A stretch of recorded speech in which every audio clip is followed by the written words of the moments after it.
총론했었는데 첫 번째 부동산학의 개념. 정의 어떻게 했어요? 이렇게 소리가 작지? 내 목소리 작은가? 하나 둘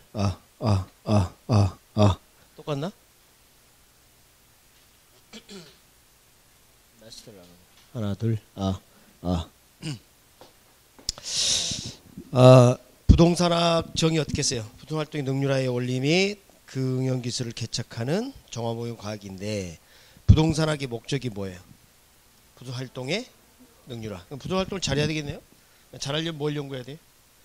부동산 활동과 부동산 현상, 이게 연구 대상이라고 했죠?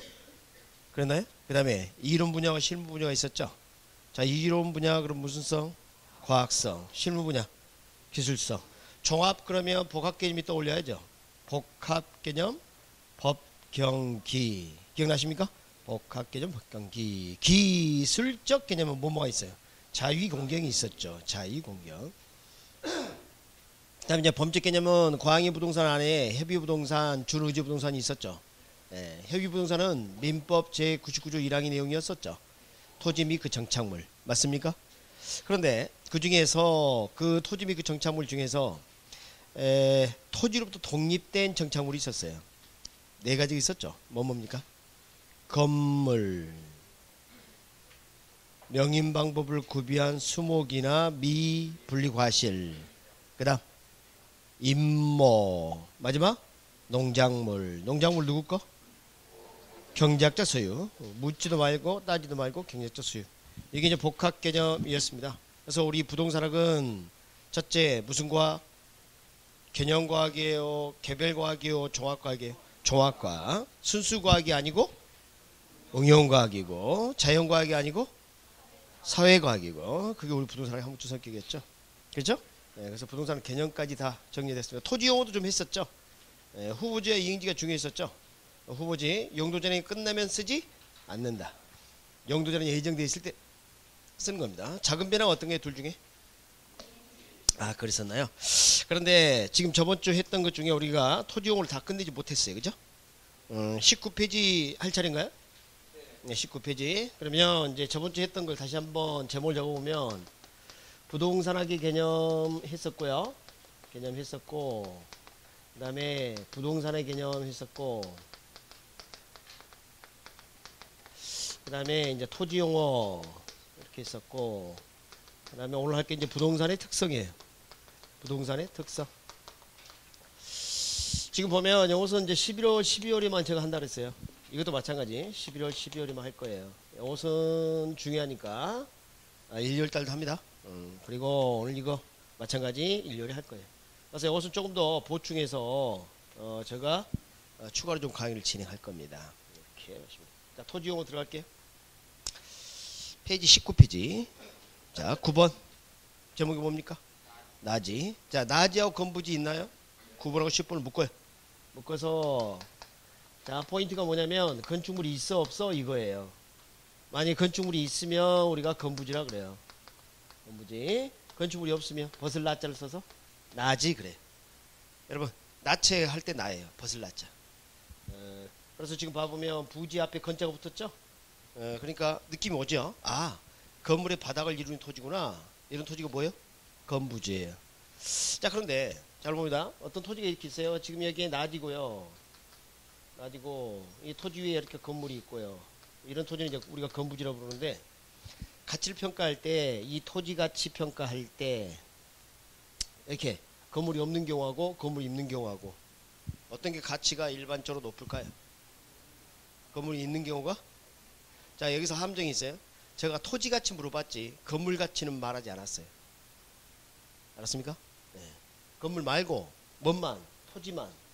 시험 문제에 나지와 건부지, 그럼 토지를 말하지 건물의 가치를 묻진 않습니다. 아시겠습니까?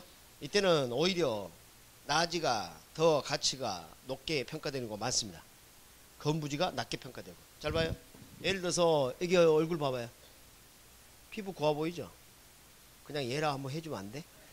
응? 자, 이렇게 아무것도 없는 게 이게 낮이야. 근데 여기 혹이 달려 있어요. 그건 뭐예요? 건부지. 건부지는 혹 달린 토지예요. 그 혹이 좋은 역할을 할 수도 있고 나쁜 역할을 할 수도 있어요. 운이 좋으면 도깨비 방망이로 바꿀 수도 있겠죠. 예? 그걸 떠나서 그게 나중에 도깨비 방망이 바꾸든 말든 그 둘째 치고 요 토지 말이에요. 토지. 혹이 달려 있으면 그 혹이 무엇인지 상관없이 불편하잖아요. 맞습니까? 그러면 이 건부지는 이 건물이 이 토지 가치에 불리한 영향을 미치는 경우가 대부분이에요. 그러니까 내가 원하는 용도의 건물이 아니거나 심지어는 불법 건축물이라든가 이러면 어때요? 가치가 낮게 평가될 수 있다는 거예요. 이해하시겠습니까? 예외 있어요. 도깨비 방망이로 바꿀 수 있는 것 같은 예외가 있습니다. 예전에 말이지 여기가 개발이 제한되지 않는 지역이었어요. 그래서 아무리 제약이 없어서 어떤 사람이 건물을 짓고 이렇게 살고 있었어요. 불법 건축물이 아니었던 거죠. 그런데 말입니다. 갑자기 주변이 이제 개발이 제한됩니다. 그럼 나는 이미 건물을 가지고 있죠. 제약 없어요. 근데 다른 사람은 건물을 지을 수 없죠. 이럴 때는 건물 때문에 이 토지 가치가 높게 평가될 수 있어요. 그런 경우 빼놓고는 건부지는 가치가 낮게 평가됩니다. 자, 우리 감정 평가를 할 때 가치를 낮게 평가하는 것을 뭐라 하냐면 감가라고 합니다. 뭐라? 감가. 가치를 높게 평가하는 것은 증가라고 합니다. 뭐라? 증가. 그래서 건부지가 가치가 낮아지면 건부감가라고 해요. 뭐라? 건부감가. 그래서 건부지는 대부분 건부감가가 일반적이에요. 아시겠죠? 예외적으로 건부 증가도 있을 수 있는데 매우 드물다. 아시겠습니까? 대부분 건부 감가예요. 가치를 평가해 보면 일반적으로서 나지가 더 가치가 높게 평가돼요. 그래서 이런 얘기를 합니다. 나지가 건부지에 비해서 최유효 이용의 기대가 더 크다. 더 잘 이용할 수 있다. 자기가 원하는 용도로 뭐 그런 표현도 쓰고 그래요. 이것은 이 다음에 알게 될 겁니다. 그래서 나지 가치가 더 높게 평가되는 경우가 많습니다. 다시 한번 착각하면 안 되는 게 지금 나지 토지고요. 건부지 토지 가치를 묻고 있는 것이지 건물 가치를 묻고 있는 게 아니란 말이에요. 알겠어요? 자, 나지와 건부지 이렇게 하면 토지 가치가 어떻게 돼? 그걸 묻는 거예요. 오케이? 네, 그렇게 볼 수 있겠죠. 그럼 이제 이 나지는 기본적으로 이제 대한민국 영토다. 그러면 대한민국 공법상 규제를 받지 않는 토지는 있을 수가 없어요. 대한민국 영토인데 대한민국의 정부로부터 규제를 받지 않는 토지가 있다면 말이 안 되는 거지. 그럼 우리나라 토지가 아니죠. 맞습니까? 그러니까 뭐 개발을 제한하거나 뭐 용도 지정도 하거나 막 이렇게 한단 말이죠. 그래서 공법상 제한을 받지 않는 토지는 없고요. 이제 문제는 뭐냐면 건축물이 없지만 이 토지에 대해서 누군가가 권리를 가질 수가 있어요. 자, 이 토지 소유자는 갑인데 을이 이 토지에 대해서 지상권을 가지고 있다. 자, 이 지상권의 정의에 대한 민법에서 배우실 텐데 자신의 건물과 수목을 나무죠? 소유 관리하기 위하여 타인의 토지를 이용할 수 있는 권리. 그게 지상권입니다. 그러면 지금 나지 상태이지만 다시 건축물이 없지만 갑이라는 사람의 소유권이 있는데 을이 여기 지상권을 가지고 있다면 비록 갑의 소유지만 갑이 이 토지를 마음대로 쓸 수 없겠죠. 맞습니까? 그런 경우는 우리는 나지라고 부르지 않아요. 우리는 어떤 경우 나지라고 부르냐면 이렇게 지상권 중에 그렇죠? 제약이 없는 토지 이런 토지를 우리는 나지라고 불러요. 그러니까 일본 같은 경우는 나지를 둘로 나눠요. 갱지하고 저지로 나눠요. 그래서 우리가 쓰는 나지 경위는 일본에서는 이제 갱지라고 부르고 있고 만약에 제약이 있으면 나지 중에서 저지라고 따로 부르는데 우리나라 법률상의 나지 정의는 이렇게 사용식이 제한이 없는 토지를 다 나지라고 총칭합니다. 그래서 이것은 바로 교재를 가지고 눈으로 확인할 거예요. 자, 나지 볼까요? 뭐로 되어 있나 봅시다. 뭐로 되어 있어요? 나지란 토지에 건물 기타 정착물이 없고 당연하지 벗은 토지죠. 공법성 제약은 없고요. 말을 안 하는 거죠. 제약 이야기를 아예 없고요. 공법성 제약이 없는 토지는 없으니까. 지상권 등의 토지 사용식을 제한하는 사법상 권리 설정되지 아니한 토지를 나지 그래요. 지금 이해하시겠습니까? 네, 이렇게 표현할 수 있겠어요. 지금 여러분은 토지용어를 배우고 계십니다. 그 다음에 토지용어를 보니까 공지가 있고요. 그 다음에 이런 게 있나요? 유휴지, 그 다음에 공한지, 그 다음에 뭐예요? 휴한지 이렇게 나누고 있죠. 해봐요. 잠깐 이거 봅니다. 공짜가 빌공짜예요. 여기도 빌공짜죠. 공지, 공한지 비슷한 것 같아. 헷갈려 이게. 그래서 이런 부분을 좀 주의를 하셔야 합니다. 그러니까 토지용어 출제되면 헷갈리는 게 이거예요. 자, 일단은 여러분이 공법상의 건폐율이나 용적률 같은 것을 학습할 겁니다. 건폐율이란 건물이 토지를 덮어버린 개폐가 뭡니까? 개가 열고 폐는 닫는다는 뜻 아니에요. 그러니까 건물이 덮어버린 공간이 차지할 비율이 건폐율이에요. 그럼 뭐냐면 이런 거죠. 그죠? 이게 이제 1000제곱미터다, 예를 들어서. 근데 건물이 이렇게 들어서 있어요. 봤더니 여기 700제곱미터가 덮여 있어요. 건물 바닥을 이루고 있어요. 그러면 전체 1000중에서 이게 700이라면 건폐율은 70% 되는 거예요. 알겠습니까? 네. 근데 건폐율은 절대 100% 해주지 않습니다.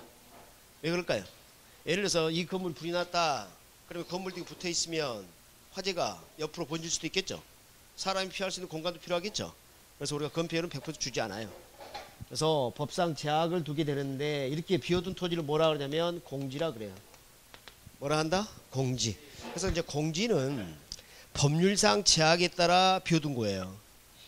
자유의사에 따라 비워둔 게 아니라. 아시겠습니까? 여러분 비워져 있으면 다 공터라 그러죠. 그런데 그게 아니라 우리 토지용에서는 공지 그러면 법률상 제약에 따라 할 수 없이 건축하지 못하고 비워둔 공간이에요. 그게 뭐예요? 공지예요. 그러니까 이런 게 이제 헷갈려 이거. 자, 제가 먼저 한자로 이야기를 한번 해볼게요. 봐요. 유휴지, 기다리세요. 자, 유휴지, 놀고 있고 쉬고 있는 토지, 비어 있고 한가한 토지, 쉬고 있고 한가한 토지. 뭐예요? 어떻게 구분해요? 어떻게 해야? 못해야? 어떻게? 그래서 제가 이제 요령을 좀 가르쳐 드리도록 하겠습니다. 자, 이 토지용어를 공부하기 위해서는 일단 이 뒤에 두 글자를 한번 밑줄 그어 보도록 합니다. 지금 시킨 대로 하세요. 했습니까? 예. 밑줄 그었죠? 자, 그러면 이제 종이 종류가 나왔어요. 어떤 종이가 가장 안 좋은 종이에요? 한지가 안 좋은 종이에요? 휴지가 안 좋은 종이지? 여러분, 휴지가 더 비싸? 한지가 더 비싸? 알면서 그래요. 그러니까 휴지 나쁜 뜻 알았어요? 나쁜 뜻. 그렇게 하세요. 그 다음에 둘 다 한지죠. 근데 이게 구멍 뚫리는 한지야. 그럼 이걸 화장실에서 쓰면 민망한 일이 생기겠죠. 어떤 일이 생기는지 직접 꼭 시험을 하지 않아도 알겠죠. 해봐야 아는 거예요. 그래서 이것도 나쁜 뜻 이렇게 하세요. 그래서 이 둘은 유사한 뜻입니다. 둘은 나쁜 뜻으로 유사한 뜻이에요. 휴한지는 뭐냐? 쉬고 있는 좋은 종이라 생각하세요. 우리 지력을 증진시킬 목적으로 쉬게 하는 농지 같은 걸 말해요. 여러분이 알고 있는 뭐예요? 휴경지인 거죠? 휴경지가 예를 들면 이제 휴한지. 그러면 이걸 어떻게 하느냐? 유휴지는 바람직스럽지 못하게 놀리는 토지를 총칭해서 씁니다. 어떻게 보면 가장 넓은 개념이에요. 원래는 이게 법률상 제약을 하기 위해서 만든 법률 용어입니다. 원래 최초에. 그러니까 유휴지로 자 국토 면적이 유한한데 아무리 사유지지만 그냥 방치하면 바람이 가지 못하다고 봤어요. 그래서 이걸 제약하기 위해서 만든 법률상 용어였는데 지금은 이제 그냥 통용해서 씁니다. 그냥 법률상 용어는 아니고 그 법은 사라졌지만 그래서 지금은 유휴지로 방치하면 안 된다 그런 의미에서 나온 최초 용어였는데 그래서 유휴지는 좀 넓은 개념으로 쓰고요. 이 공환지는 유휴지 중에서 특별히 도시 지역 내의 토지로서 집가 상승 등을 목적으로 장기간 방치해놨다. 그러면 우리가 이제 공환지라고 따로 부르는 경우가 있어요. 자, 보시면 자. 지금 도시 내의 토지예요. 근데 이 토지를 집가 상승 등의 목적으로 장기간 방치해놨다. 자, 농지나 임지가 아니라면 자 시간이 흐를수록 어떻게 돼요? 주변에 건물이 들어설 가능성이 있겠죠? 그렇습니다. 그러면 이거 구멍이 뻥 뚫린 것처럼 보이죠? 이런 토지를 뭐라 한다? 공환지라고 따로 부릅니다. 그러니까 유지하고 공환지를 유사해요. 유사한 표현을 쓰고 있는데 특별히 도시 내의 토지로서 집가 상승 등을 목적으로 장기간 방치해놓으면 우리가 공환지라고 따로 부르는 경향이 있습니다. 넘깁니다. 그 다음에 이제 법지하고 빈지예요. 법지하고 빈지. 이 두 가지가 상당히 조심해야 할 내용입니다. 이 법자 이건 알 거고요. 이 빈자는 물가빈자예요. 물가빈자. 물가빈자. 그래서 이 빈지는 요즘은 이제 바닷가 이렇게 부르기도 하고 그래요. 바닷가. 자, 이 법지하고 빈지의 어떤 특징을 바로 정리하고 설명을 하도록 하겠습니다. 법지는 법적으로 소유권은 나타나 있어요. 소유권이 인정이 되는 그런 토지예요. 소유권이 명시되어 있어요. 그런데 쓸모가 없어요. 활용실익은 없다. 이용실익은 없다. 다시 한번 법적으로 소유하고 있을지라도 활용실익이 없는 토지를 뭐라 한다? 법지라고 합니다. 이제 빈지는 소유권은 명시되어 있지 않아요. 그러나 쓸 수는 있는 토지예요. 이런 토지를 우리가 빈지라고 그래요. 둘이 어떻게 해요? 개념상 반대 같은 느낌이 들죠? 그래서 이제 법지의 그림 한번 그려보면, 자, 우리 지적은 수평 투영 방식을 취하는데요. 갑하고 을하고 이 토지 면적을 봤더니 갑이 거의 2배 이상 뭐 면적이 넓은 토지를 가지고 있는 것 같아 보이는데 현장에서 토지를 어떻게 이용하나 이렇게 봤더니 건물이 이렇게 들어서 있고요. 여기는 경사면을 이루어서 갑의 소유지만 쓸 수가 없는 거예요 보니까. 그러니까 옹벽을 설치하고 있거나 이런 토지를 뭐라 한다? 법지라 그래요. 아시겠죠? 소유권은 갑에게 맞죠? 근데 활용실익이 없잖아요. 이런 토지를 뭐라 한다? 법지라고 해요. 이제 빈지는 이제 물가 빈지를 써가지고 여러분 육지와 해면 바다의 경계는 만조 수위선이 바다야 육지 경계예요. 무슨 수위선? 만조 수위선. 물이 풀로 들어오면 이 정도 들어온다. 자, 물이 빠져나갔다. 그러면 찰랑찰랑 빠져나갔다. 간조 수위선. 그러면 자 여기서부터 여기까지는 바다고요. 여기서부터 여기까지는 육지고 그래요. 여기는 바다, 여기는 육지. 알겠습니까? 왜냐면 바닷물이 들어오니까. 그런데 여기는 항상 물이 잠겨 있고요. 여기는 들어놨다 날았다 하니까 어때요? 백사장이나 갯벌이길 가능성이 있겠죠. 이걸 우리가 뭐라고 하냐 간석지라 그래요. 간석지. 간석지. 우리 토지 호족이라 볼 수 있는 지적 공부가 있는데 지적 공부를 떼봤더니 등재가 여기까지 딱 돼 있더라고요. 지적 공부상에는. 지적 공부상에는. 그럼 봐요. 여기는 아직 등재가 안 돼 있죠. 근데 바닷물 들어와야 안 들어와요? 안 들어오죠. 쓸 수는 있죠.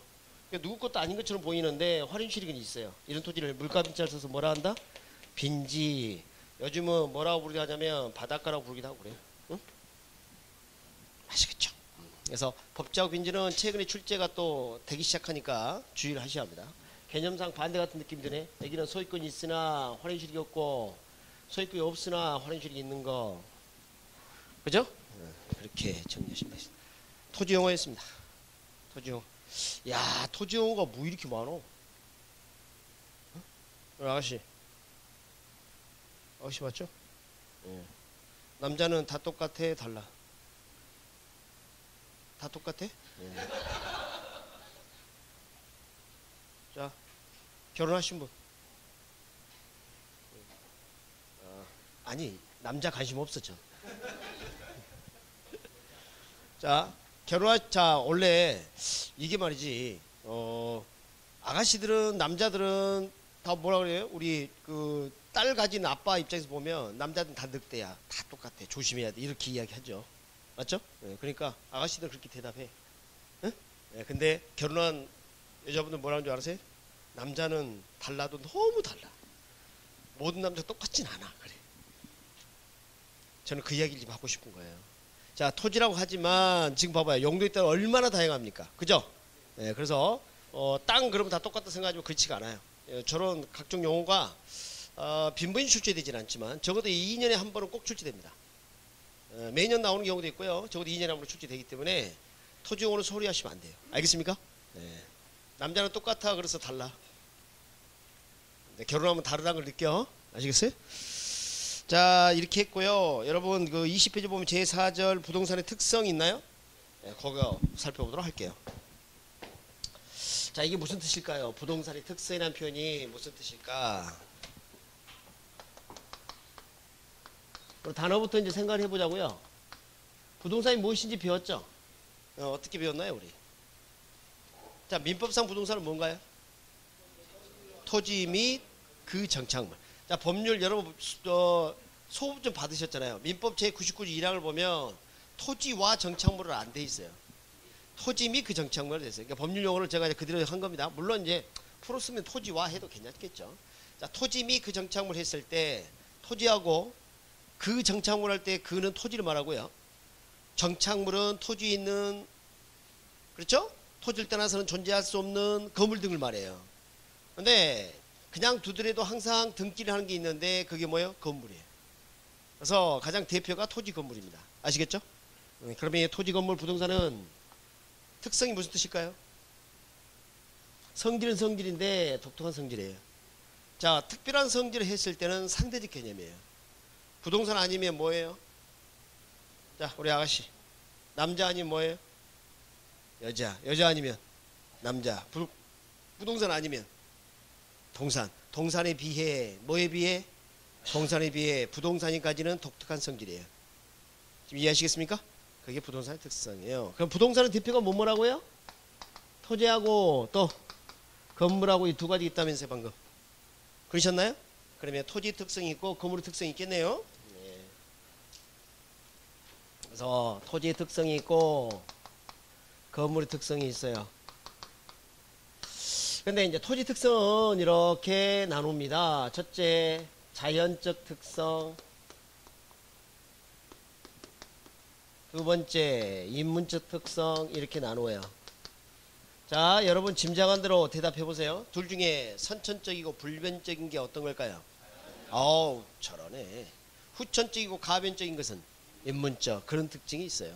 자, 인간이 개입되면 항상 변하는 거예요. 맞습니까? 자연, 우리가 자연으로 본래부터 있었던 걸 자연을 하죠. 네, 자연적 특성입니다. 자연적 특성. 토지는 저렇게 두 가지 특성이 있는데 묻겠습니다. 이 건물은 인간이 만들었어요? 본래부터 있었어요? 따라서 자연적 특성은 없습니다. 알겠습니까? 건물에 대해서는 자연적 특성을 언급한다 안 한다? 안 한다. 당연하죠. 이런 이야기를 할 필요가 없겠죠. 그리고 건물의 특성은 토지의 자연적 특성을 대비해서 하면 그 이해가 되는 파트고요. 지금 여러분 맵퇴 시험 준비하시는 거죠? 29회에 대비하고 계시는 거죠? 그러면 지금까지 시험이 몇 번 치러졌다는 이야기인 거죠? 28번, 29번 치러졌습니다. 15회 때 추가 시험이 있었거든요. 그래서 29번 치러졌습니다. 알겠습니까? 그 다음에 우리 1, 2회 때 이때는 시험 문제가 20문제만 나왔어요. 학개론 같은 거 이런 게. 그리고 한자도 나오고 그랬다. 그때는. 그리고 그때는 2년에 한 번 치렀어요. 그러니까 지금 역사가 꽤 됐어요. 30년이 거의 돼가고요. 그렇죠? 그리고 지금 20 몇 번? 29번 시험 치른 거예요. 사실은 15회 추가가 있으니까. 이렇게 29번 시험을 치르는 동안에 건물의 특성은 출제된 바가 없습니다. 알겠습니까? 건물의 특성을 출제를 할 이유가 별로 없어요. 그 이유는 좀 말씀드릴게요. 그래서 앞으로도 그럴 것 같아요. 왜냐면 공부할 대상이 아니야. 공부할 대상이 아니야. 자, 우리가 학문적으로 뭔가 궁금하고 제약이 있고 이랬을 때 연구를 한다? 맞습니까? 지금 북한이 미사일 쏘면 저게 우리에게 피해를 줄 것 같으니까 이걸 해결하기 위해서는 저걸 떨어뜨렸으면 좋겠는데 그러니까 무기를 개발하는 거예요. 알았습니까? 미사일 쐈는데 종이비행기처럼 그냥 아무 피해를 주지 않는다면 그걸 연구할 이유가 없어요. 방어가 체계를 만들 필요가 없겠죠. 마찬가지예요. 자, 우리 어떤 아가씨에게 이럽니다. 내가 마음에 드는 아가씨에게 접근해서 데이트 신청을 합니다. 안녕하세요. 차 한잔 하시죠? 그런데 이 아가씨가 네, 좋아요. 그러면 재미없어. 한 번은 등기줘야죠. 왜요? 내가 왜 당신을 차 마셔야 되는데요? 이렇게 한 번은 해줘야 될 거 아니야. 맞습니까? 그렇죠? 그러니까 봐요. 이런 것들이 인간이 이걸 대상으로 활동을 할 때 제약을 느끼는 대상들이에요. 아시겠습니까? 그 다음에 이렇게 연구를 하는 거예요. 여기서 인간이 만든 거라서 그렇게 뭐 재미가 없어요. 그러면 자연적 특성 제가 한 5가지를 적어볼 거예요. 첫 번째 뭐가 있냐면 부동성이라는 게 있어요. 부동성. 부동성은 무슨 뜻인 것 같아요? 그렇죠. 우리가 부동 그럼 이미 알고 있는 표현이죠. 그 다음에 두 번째 영속성이라는 게 있어요. 영속성. 불교성, 비파성, 영원히 존재하는 거예요. 영속적이다 이런 표현 쓰죠. 토지는 사라져야 사라지지 않아요? 사라지지 않아요. 토지는 물리적으로 만들 수 없다, 증가시킬 수 없다. 그게 뭐예요? 부증성이에요. 부증성. 그 다음에 네 번째가 개별성. 동일한 토지는 없다야. 내가 가지고 있는 22번째 토지하고 동일한 토지 지구상에 없습니다.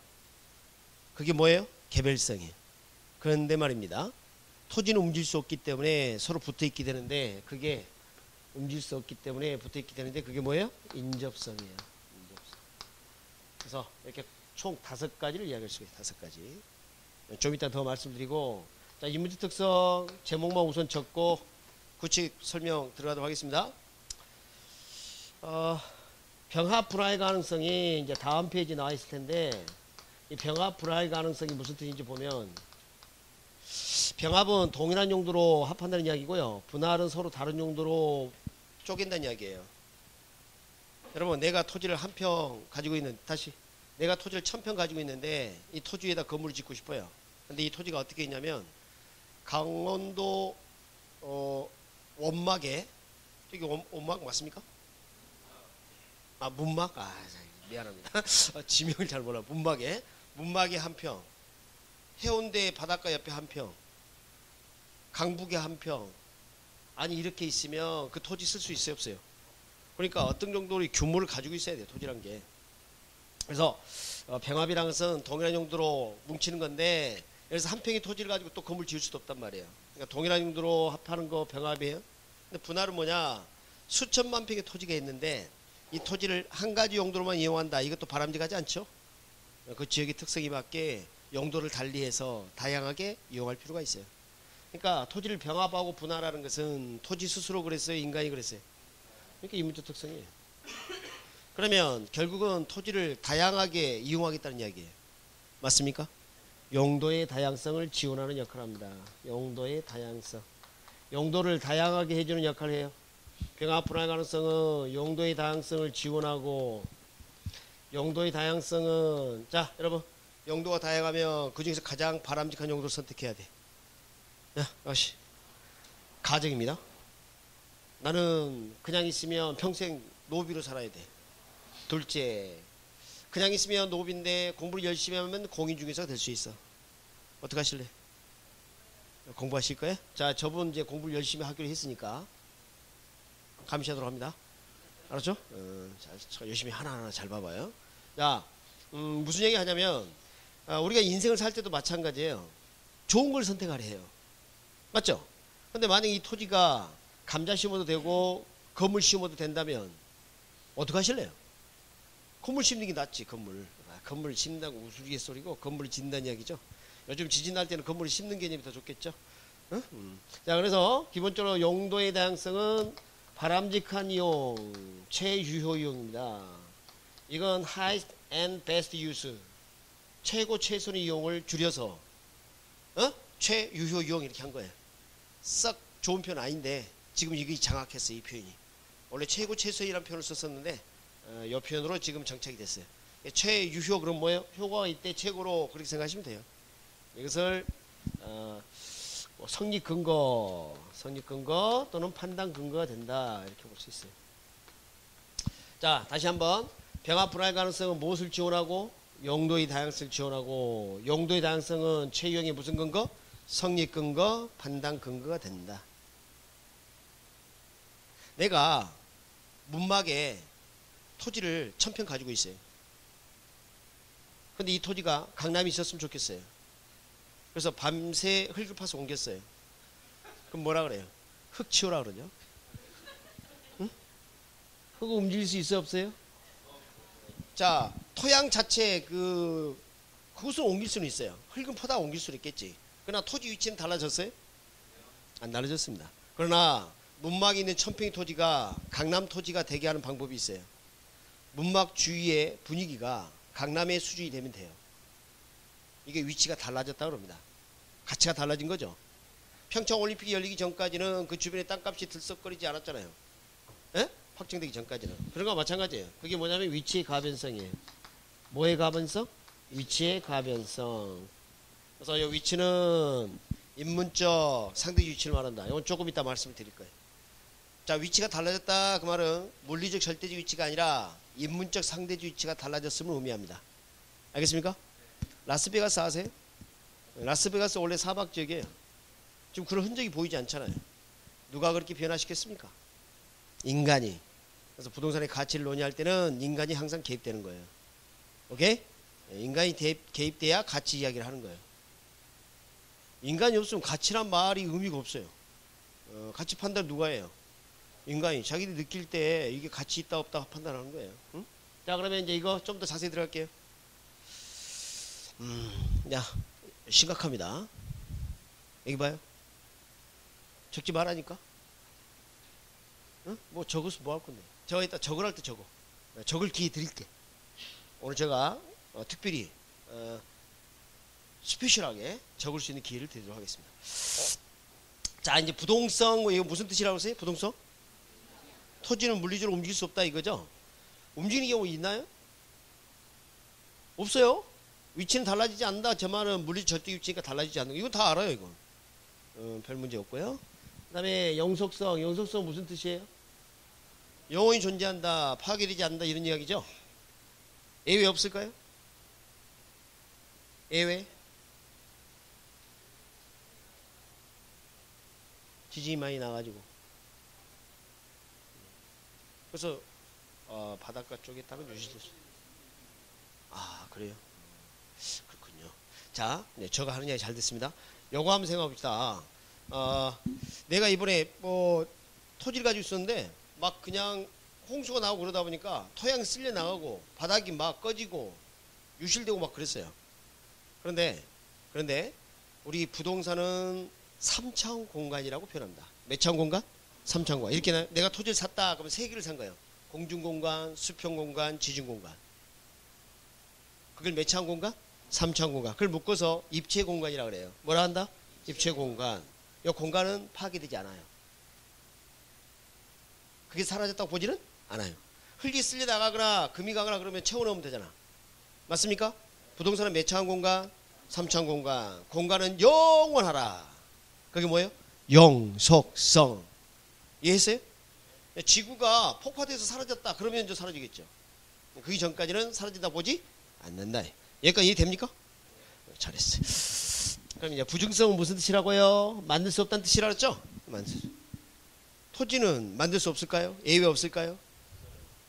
뭐가 있는데? 간척지 사업? 간척 사업? 공유수면 매립하는 거? 잘 생각해봐요. 자, 우리가 바다를 메워서 육지로 바꾸는 거 있죠? 그러니까 물론 해면이 육지 경계에서 더 뭐예요? 자, 육지 경계가 더 늘어나서 바다를 장식하는 것은 맞습니다. 그건 인정하는데 사실 바다 그 물 아래 이미 토지가 있었어. 물 아래 토지 있어요, 없어요? 그러니까 원래 물 아래 용도로 이용하던 토지를 물 위 용도로 바꾼 것으로 보지 토지를 만들었다 보지는 않아요. 이거 용도 전환이에요. 무슨 말 알겠습니까? 아니 지금 물이 고여 있는 거 물 쫓아내면 바닥에 토지 있잖아요. 그 토지를 만든 거라고 봐요? 여러분 마당에 물이 고였어. 빗자루 쓸었어. 그럼 나 토지 만들었다 그래? 그건 토지를 만든 게 아니에요. 뭐예요? 용도 전환이에요. 용도 전환. 이해하시겠습니까? 토지를 만들 수 있다 없다? 없다요. 부정성. 잘하시네. 자, 내가 가지고 있는 22번째 토지는 지구상 유일해요. 이 토지와 동일한 토지는 동일한 위치에 동일한 토지는 있을 수 있다 없다? 없다. 그게 뭐예요? 개별성입니다. 개별성. 그래서 토지는 움직일 수 없기 때문에 서로 뭐? 붙어 있어요. 인접해 있어요. 감옥에 가면 죄수들이 모여 있어요. 응? 아니 감옥 그 공간 안에 들어와 있잖아요. 떨어져 있어요? 감옥 밖으로 나갈 수 있어요 없어요? 없어요. 그러니까 거기 모여서 사는 거야. 그러니까 막 거기 뭐 동물의 왕국이야. 어떤 사람은 독수리, 어떤 사람은 용, 어떤 사람은 호랑이. 지네들도 거기 같이 있기 쉽진 않을 거야, 그죠? 근데 나가지 못하게 하니 그렇게 된 거죠. 감옥에 가보셨어요? 안 가봤어? 꼭 가봐서 확인할 필요는 없고. 그러니까 봐요. 움직이지 못하게 하면 어때요? 붙을 수밖에 없단 말이에요, 이게. 좀 여러분 시험 잡아요. 오늘 수업 끝나기 전까지 안 움직이실 거 아니에요? 그러니까 인접해 있는 거 똑같은 이야기야. 그러니까 부동성은 어때요? 토지를 인접시키는 겁니다. 그래서 이 인접성은 어떤 학자는 아예 생략을 해버리는 경우가 있어요. 왜냐면 부동성 연장으로 봐요, 그냥. 그런 학자도 있습니다. 자, 아시겠죠? 네. 자, 그래서 여러분이 잘못 이해할 수 있는 것까지 다 정리를 좀 해드렸어요. 이제는 교재가 집필하다 보니까 내용을 좀 많이 생략을 해버렸어요. 근데 어차피 우리가 1, 2월달에 해야 되고 3, 4월에 공부를 해야 되는데 중요한 거 한 3가지만 더 정리를 해드릴게. 알았죠? 네. 그래서 왜냐면 이제 앞으로 이제 연습을 해야 될 게 그거니까. 그래서 부동성. 자, 이 부동성. 자, 부동성 옆에 이제 적을 수 있는 기회를 준다 그래서 제가. 자, 시험 문제는 부동성 그 자체만 출제되는 게 아니라 부동성으로 인하여 파생되는 특징이 있습니다. 자, 우리가 이제 부동산에 대해서 부동산 활동을 하게 되면 이 부동성으로 말미암아 파생되는 특성이 있어요. 그걸 좀 하도록 하겠습니다. 첫 번째, 국지성이 나타날 수 있대요. 국지성. 여러분, 국지성 강우 들어본 적 있습니까? 그게 무슨 뜻이에요? 그렇죠. 특정지에 국한돼서 있는 A, B를 뭐라 그래? 국지성 강우라고 그러죠. 국지성. 이거 잘 쓰는 표현입니다. 국지성. 그 다음에 움직이지 못하다 보니까 현장에 임하는 활동이 필요해요. 예를 들어서 강남 토지 내가 사고 싶어. 강남 토지 가져와. 뭘 가져와? 네가 가야지. 그게 뭐예요? 임장 활동입니다. 현장 임한 활동 뭐라 한다? 임장활동. 임장활동 가져온다. 이게 두 번째. 지금 얘기 이해됩니까? 적고 있어요? 책에다 적어요. 그냥 책에다가. 노트 만들지 말고. 책에다가. 그 다음에 자, 한 선생님 토지를 1000평 가지고 있다 그러니까 여러분 궁금한 게 뭐예요? 1000평 이미 이야기했고. 아니 그러니까 봐야 되는데, 자, 그 토지가 어디 있느냐 이게 중요하죠. 맞습니까? 예, 그래야 가치가 어떤지 짐작할 수 있으니까. 그러면 우리가 토지를 평가할 때는 반드시 그 토지가 어디 있느냐를 확인해야 되는데, 강남에 있느냐 강북에 있느냐에 따라 토지 가치가 달라요. 지역의 특성이 차이가 있고요. 그래서 그 지역의 특성을 파악해서 그런 특성이 부동산 가치에 어떤 영향을 미치는 것을 판단하는 것을 지역 분석이라 해요. 뭐라 한다? 지역 분석. 지역 분석을 할 수 있게 하는 지역 분석. 알겠습니까? 이 정도. 어때요? 부동성의 이 세 가지 연관이 좀 되죠? 네. 이 세 가지는 좀 많이 출제되는 내용이니까 지금 좀 한번 듣고, 그 다음에 일요일 달에도 반복하고 저 위에다가 추가로 더 정리하고 그러면 좋겠어요. 중요하니까. 아시겠죠? 네, 이렇게 해주시고. 그러니까 시험은 이렇게 나와요. 부동산은, 토지는 부동성으로 인하여 국지적 성향을 갖는다. 이런 거를 다 맞고요. 부동산 활동을 국지화하게 하는 것은 토지의 부동성 때문이다. 그러면 맞는 이야기예요. 알겠습니까? 토지는 부동성을 가지고 있으므로 어느 지역이 존재하게 되는데, 따라서 지역 분석을 필요로 한다. 그럼 맞죠? 네, 그런 거예요. 오케이? 네, 그렇게 하시면 돼요. 시험은 그렇게 나와요. 부동성 이것만 나올 줄 알았더니 그게 아니야.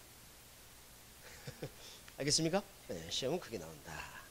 그러면 지금 밖에 나가서 우리 사무실 가서 원장님한테 이렇게 얘기합니다. 원장님, 종이컵 하나만 빌려주세요 라고 말했다면 모순된 표현 아닌가요? 모순 없어요 여기? 모순이 있습니다. 그러면 우리 아가씨가 종이컵 빌려서 물 마시고 루즈 다 묻혀가지고 다시 반납해요? 빌린다는 건 뭐예요? 다시 돌려주는 게 빌리는 거 아니에요? 종이컵은 쓰고 다시 돌려줘요? 버리죠? 종이컵의 미래는 쓰레기예요. 그러나 토지 미래는 영원하라. 영원하라. 사라져 안 사라져? 안 사라져. 그러니까 우리가 토지를 이용할 때는 한번 쓰고 버리는 쓰레기처럼 취급하면 돼야 안 돼요? 장기적 배려가 필요하겠네. 그렇겠죠? 무슨 배려? 장기적 배려가 필요하겠네. 장기적 배려. 그 다음에 두 번째, 소모를 전제로 하는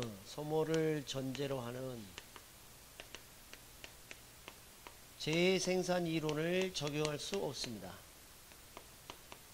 소모를 전제로 하는 재생산 이론을 적용하지 않는다. 적용할 수 없다. 재생산이 뭐예요? 우리가 이제 재생산이라는 것은 생산된 물건이 있으면 일단은 소비를 할 거고요. 소비에서 없어지면 그 다음에 또 다시 생산하는 거 있죠. 이런 걸 이제 뭐라 하냐면 우리가 재생산이라 그래요. 근데 토지는 만들 수 있어요? 그러나 소비 대상은 되죠. 토지를 소비할 수 있어요. 소비하는데 사라져요, 안 사라져요? 그러니까 소모가 안 돼. 소비는 하지만 소모는 된다, 안 된다? 안 된다 이거.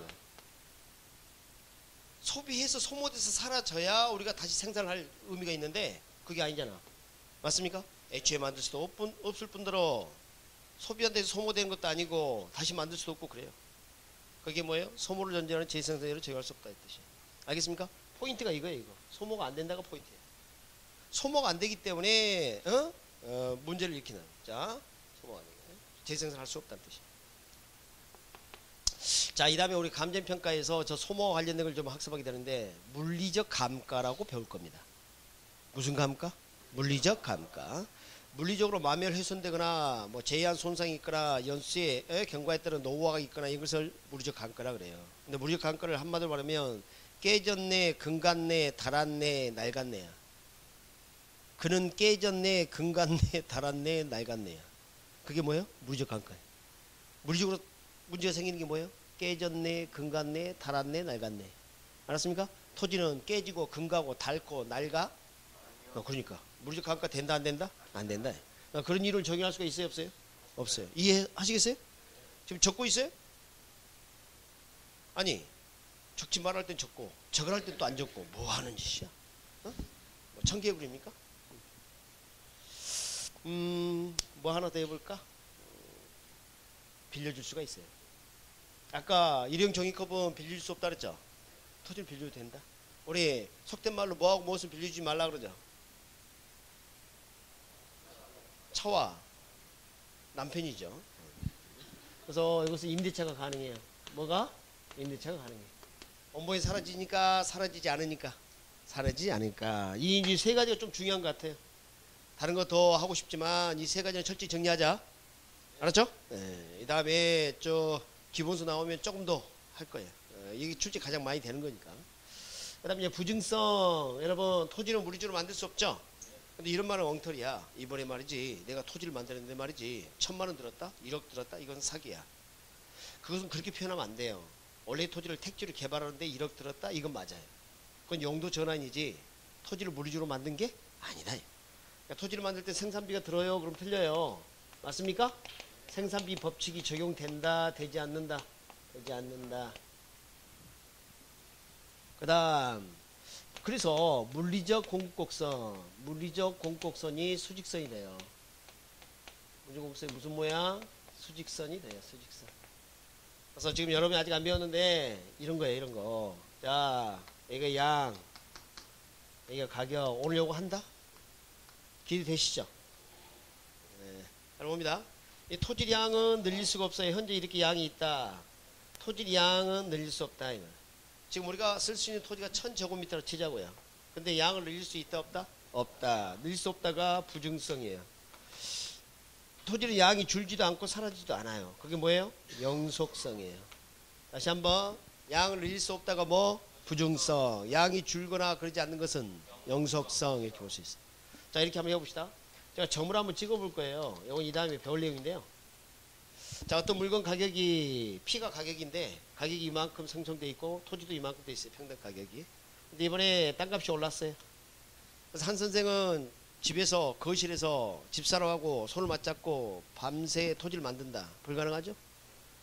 만들 수가 없다 이거예요. 그러니까 가격만 비싸지는 거죠? 그럼 요점에서 요점으로 간 거예요. 우리가 그래프를 도출할 때는 이런 걸 연결해서 도출하거든요. 그래서 수직이 돼요. 이건 나중에 그래프 도출하는 법 배웁니다. 오늘 아주 중요한 시간이라서요. 응? 오늘 중요한 시간입니다. 지금 11월달 강의 중에 가장 중요한 시간이 되겠습니다. 11월달. 모든 과목을 다 합해서 가장 중요한 시간. 왜? 1차를 못하면 2차를 포기하니까. 알았습니까? 자, 나중에 오신 분들은 반드시 저번 주 강의를 꼭 들으셔야 돼요. 알겠습니까? 기존에 공부했던 분들도 마찬가지. 반드시 저번 주 강의를 들어야 한다. 지금 나중에 오신 분들, 오늘 처음 오신 분,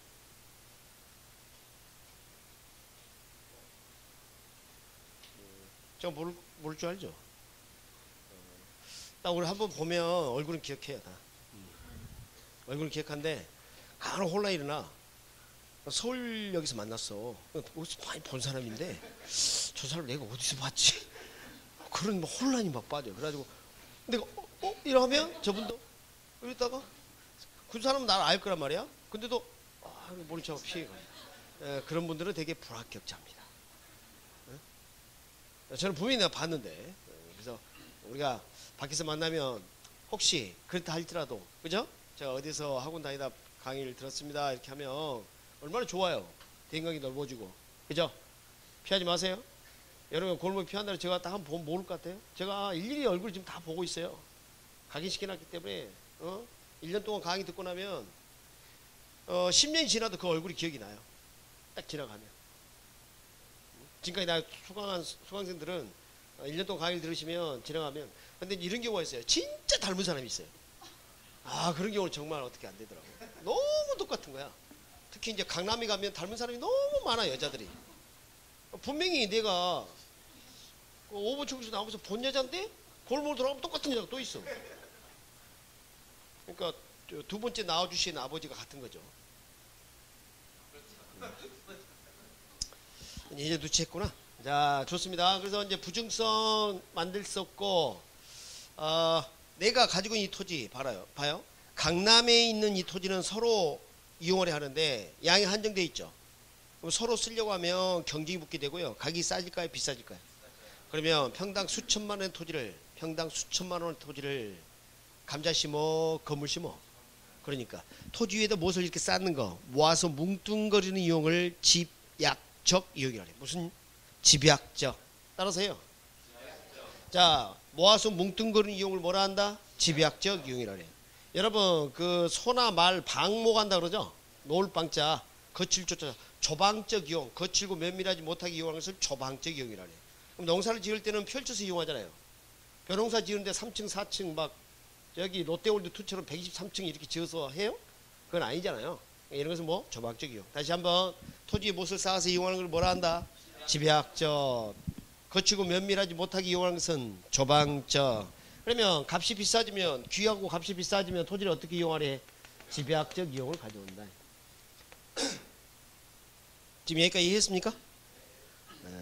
그 다음에 개별성, 동일한 토지는 없다는 겁니다. 동일한 토지는 없다. 그래서 비교가 어려워요. 비교 쉽다, 어렵다? 어렵다. 비교 어렵다. 자, 비교하고 비슷한 표현이 있어요. 대조란 표현이 있어요. 비교하고 대조란 표현. 요거 우리 사전을 가지고 이렇게 찾아보면 comparison, contrast 이렇게 해요. 그러니까 번역을 해보면 비교는 공통점 찾기야. 공통점 찾기가 뭐예요? 비교예요. 차이점 찾기는 대조예요. 이렇게 달라요 원래. 구구조 표현이 이렇게 어려워요. 쉬운 것 같아도 그렇지가 않아요. 그러면 동일한 게 없다 그러면 뭐 비교가 어렵다. 어? 대조는 돼도 괜히 들었어 저걸. 이게 헷갈려. 그러면 이렇게 보자. 자, 이분하고 그 뒤에 계신 분하고 아시겠죠? 여성분 두 분 서로 비교합니다. 둘 다 기분 나빠. 감히 누구를 비교해? 그래 안 그래요? 안 그래? 비교 대상이 아니에요. 아니지. 나보다 소중한 사람이 어디 있어. 그러니까 뭐냐면 개별성은 동일한 게 없다는 이야기인데 비교가 어렵단 말이야. 동일한 걸 찾기가 어렵다. 그러면 저 사전적인 표현을 가지고 공부를 하게 되면 이제 힘들어져요. 그래서 제가 시킨 대로 합니다. 여기다가 별자 빼고 개성에다가 동그라미 쳐봐요. 별자 빼고. 그럼 뭐가 돼? 개성되죠? 개성은 비교 대상이 아니에요. 아니죠. 개별의 독특한 성질이 개성인데 맞습니까? 개성은 비교 대상이다 아니다? 아니다. 그래서 토지는 개별성을 가지고 있기 때문에 비교가 쉽다 어렵다? 어렵다. 이게 착각하면 안 돼. 대조가 쉽고 구별이 쉽다 이거하고 비교가 쉽다를 동일하게 생각하면 안 된다니까. 구별은 되지 구별은. 그렇죠? 그러나 비교는 어렵다. 비교 대상이 아니다. 비교 대상이 아니다. 그러니까 얘들 그 다른 그 자녀들하고 비교하고 그러면 안 돼요. 내 아이의 독특한 개성이 있는데 어떻게 그걸 똑같이 그 해야 합니까? 엄친 딸 짜증나게. 여기 안 돼요. 일물일가 법칙이 안 됩니다. 뭐가 안 된다? 일물일가의 법칙이 안 된다. 일물일가 법칙 성립이 안 돼요. 그래서 일물을 이렇게 표현하는데 한자가 봐봐요. 일물 그러면 동일한 동일성 동질성을 말해요. 동일한 물건 그 말이에요. 한 개의 물건의 뜻이 아니에요. 봐요. 분필홀더가 한 개 있다 그 뜻 아니에요. 동일한 물건 그 말이고요. 동일 가격 그 말이에요. 잘못 오해하시면 안 돼요. 일물일가란 것은 동일한 물건이 있다면 동일한 가격이 된다는 이야기예요. 여기 봐요. 분필홀더, 분필 빼고 이 홀더가 여기 10,000원이야. 그럼 이건 얼마일까요? 그렇지. 동일한 물건은 가격이 같아야지. 그게 뭐예요? 일물일가예요. 그런데 토지는 동일한 주에 동일한 토지 있다 없다? 없어요. 그러니까 일물일가란 말을 쓸 수 있어요 없어요? 없어요. 없어요. 지금 이해하시겠어요? 좀 어려웠는데 잘하셨어요. 그리고 동일한 것은 없고 유일하니까 독점이죠? 여러분 남자친구 여자친구 생각해봐. 그 분하고 동일한 사람이 있어 없어요? 없어요. 없어. 독점. 자, 독점 시장을 낳는다. 이런 표현들이 나중에 뒤에 학습할 때 다 필요해요. 그 다음에 인접성 들어가겠습니다. 인접성. 토지는 서로 인접해 있어요. 이유가 뭐예요? 에? 뭐 때문이에요? 부동성 때문이에요. 움직이지 못하니까 서로 인접해 있어요. 이번에 내가 토지를 샀는데 주변에 핵시설 들어온다 그래요. 어? 실제로 저기 저 수강생 중에 아파트가 당첨이 많이 되신 분이세요. 아파트가 매치 당첨을 받았어요. 근데 우리한테 막 자랑하더라고요. 그래서 참 잘 됐네요. 로또 당첨되기도 힘든데 어떻게 당첨이 그렇게 되시고 그랬어요. 나중에 알고 봤더니까 주변에 폐기물 처리장이 들어온다는 거야. 지만 모르는 거야. 어? 그런 거 당첨받아갖고 뭐 할 거야. 자, 그러면 이제 억울해. 그래서 나는 이 토지하고 아파트를 파서 옮기죠. 돼, 안 돼? 그러니까 외부로부터 좋지 않은 영향을 받게 되는데, 불리한 영향을 받게 되는데, 이걸 뭐라 하냐면 외부 불경제라고 해요. 뭐라 한다?